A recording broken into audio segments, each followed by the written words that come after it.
17th of May, the global community celebrated World Hypertension Day.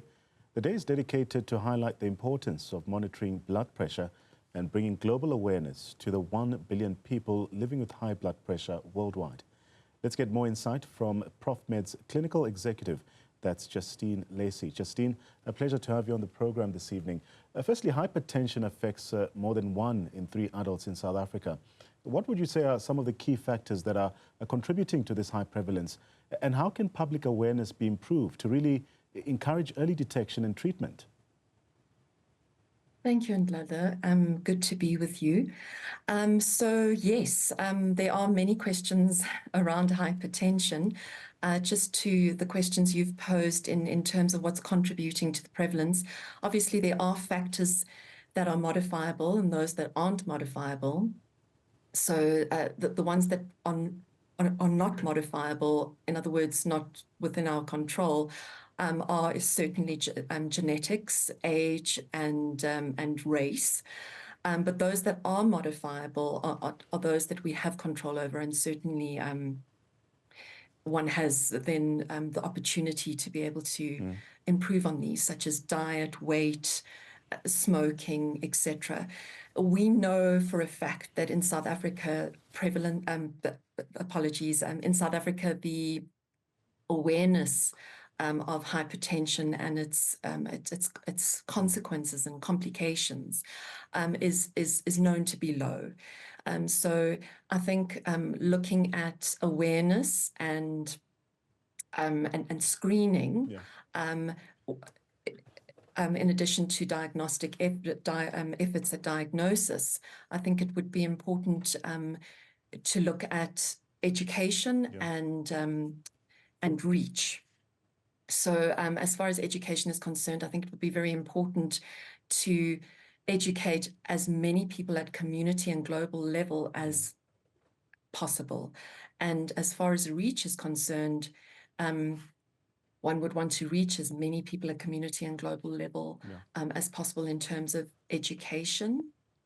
And the other aspect of reach would be obviously to reach as many people as possible in terms of screening.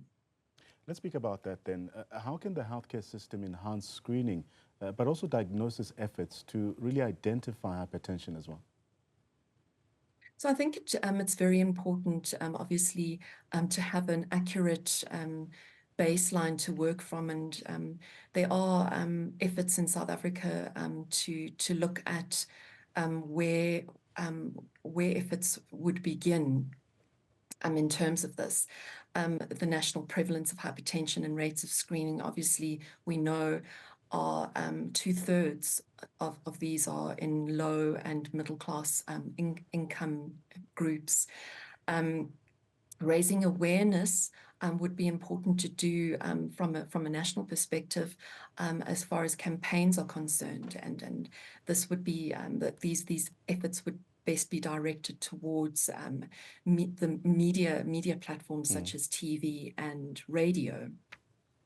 I think the emphasis should be placed on the importance of screening on a regular basis, as well as the complications of hypertension and what the post risks would be if that disease should go untreated. So, Justine, what seems to be apologies, yes. No, apologies. Go ahead. Go ahead. I just wanted to indicate that what seems to be a buzzword these days is to know your numbers. So I think it's very important to spread the word in terms of getting your BP checks done, and to know your numbers. And this just doesn't just go for your blood pressure reading, but obviously also all your other baseline checks such as cholesterol, blood sugar, etc. So we've covered screening as well as diagnosis efforts, but can you explain in more detail the physiological link between chronic stress and hypertension? And how does the sympathetic nervous system's response to stress even lead to this sustained high blood pressure? So we know that stress is definitely a contributing factor to hypertension. It's not the only cause, as I indicated earlier in the conversation.